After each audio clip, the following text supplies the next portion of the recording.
And so what this means is that two people who want to communicate have to share a secret. So the two people, you have to share a secret. You have to share this secret key.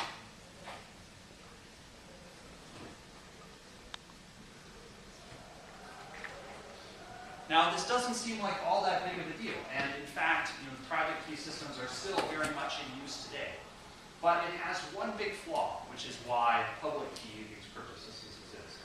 So think about this. So you want to share a secret key. You've got some secret password.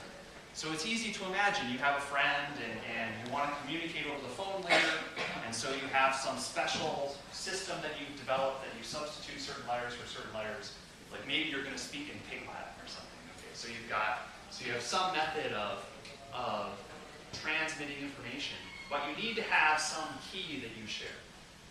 And so what you do is you meet and you share a key. You agree the password is ostrich. The password is ostrich, and that's the key that will make the system work. And then you go your separate ways, and then you can communicate securely, and no one who knows the secret password can figure out what's going on. So this all seems very reasonable. But now, let's think about this same sort of setting in a situation where you want to buy something online. So imagine that I want to buy a book from Amazon. So there's going to be, oh wait, that doesn't work. So Andrew and Amazon both start with A. So let's see, so it's going to be Amazon and Bob. So suppose that Bob wants to buy a book. Bob wants to buy a book from Amazon.com.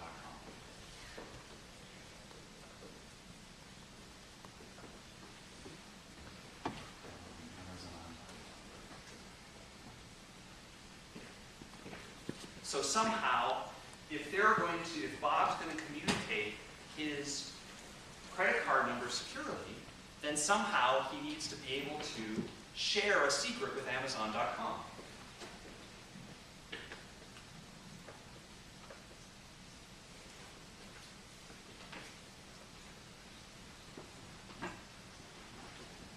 They need to share a key. How do they do this? So the most obvious way would be for Bob to go to Amazon and say, oh, hey, let's use this as our secret. And then Bob goes apart, and then, well, but wait a second. But the entire point of having Amazon.com is that there's no building called Amazon.com that you go to. It's just on the internet. It's all virtual. And the whole point of me buying a book, of Bob buying a book from Amazon.com, is that he doesn't want to have to go to Amazon. He just wants to be able to type it in on the internet, without having to physically travel there. And otherwise, if they have to meet ahead of time to share a secret, the whole system's going to blow up. It just doesn't work. And so the issue here, this destroys the point of internet commerce.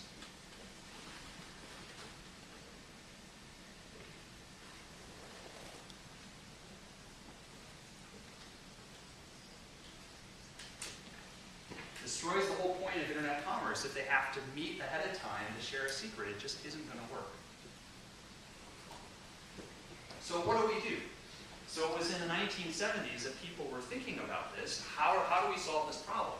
In fact, the internet didn't yet exist in the 1970s, so it wasn't internet that they were thinking about. They were specifically thinking about banks, because the way that banks were starting to use the telephone to transfer money over the phone. But they needed some way of securely transmitting information so that an attacker couldn't get the bank account numbers off just by wiretapping some phone. They needed some way of communicating securely. Well, what they were doing is they would have people in suits with the briefcase chained to their arm, handcuffed to their arm, and these people would get on planes and fly from bank to bank to bank distributing keys all the time. This was incredibly expensive and not very effective as a way of sharing secrets. And if you get more banks, then your network gets to have more and more institutions in it. It gets harder and harder. And so there was this tremendous need to come up with a new system, a way of communicating securely without needing to share a secret ahead of time. And that method that it came up with is public key cryptography. So the interesting thing about this is that the encryption key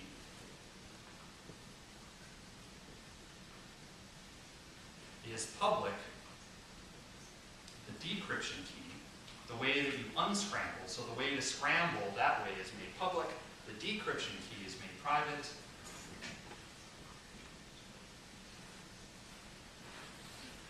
And the point is that these are not the same.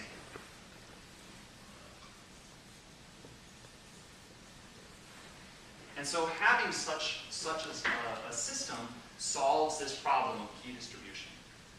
And of course it was, I mean, it seems so simple now. Well, if the problem is that they need to share a secret, let's just have them be different. Well, the issue was that at the time it had never been done this way. Every single encryption system that had ever been developed was a private key system. It had never been done before. And when this idea, when people developed this idea, it wasn't obvious that it could even work. And the fact that it is actually really interesting. So, and of course, one should note that it was in the 1970s that this was being developed in the academic world. But of course, the secret world, the British government and the United States government, their secret organizations, had already developed this right after World War II in the 1950s.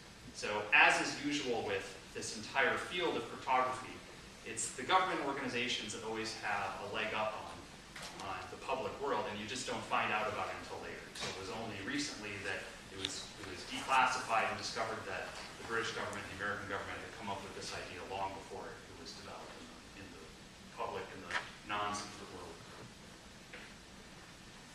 So what I want to do is to give you an example of a public key system, of how one can share a secret without ever having met the person you're communicating with.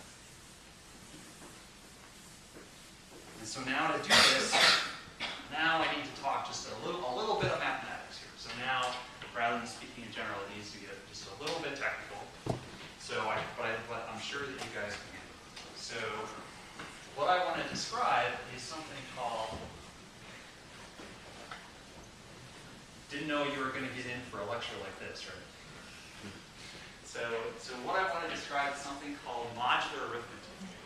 So this is something I think is really fun. I guess I'm kind of crazy that way. But I actually think that modular arithmetic is pretty fun. It's also called clock arithmetic. You see it anytime you're reading a clock.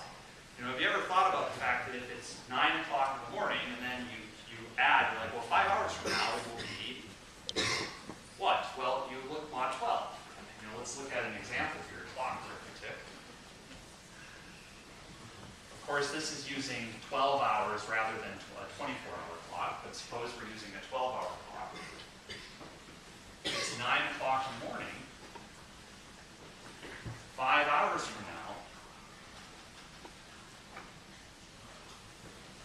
it is 9 plus 5 equal to 14 o'clock. No, that isn't what we say. We don't say it's 14 o'clock. We say it's 2 o'clock.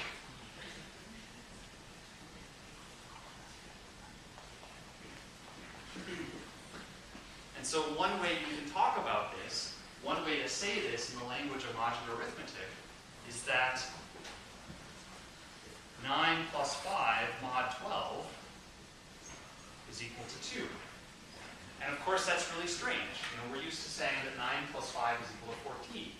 But if we're considering things in clock arithmetic, in time between 1 and 12 hours, then in fact 9 plus 5 is 2. So we can do this in general. So in general,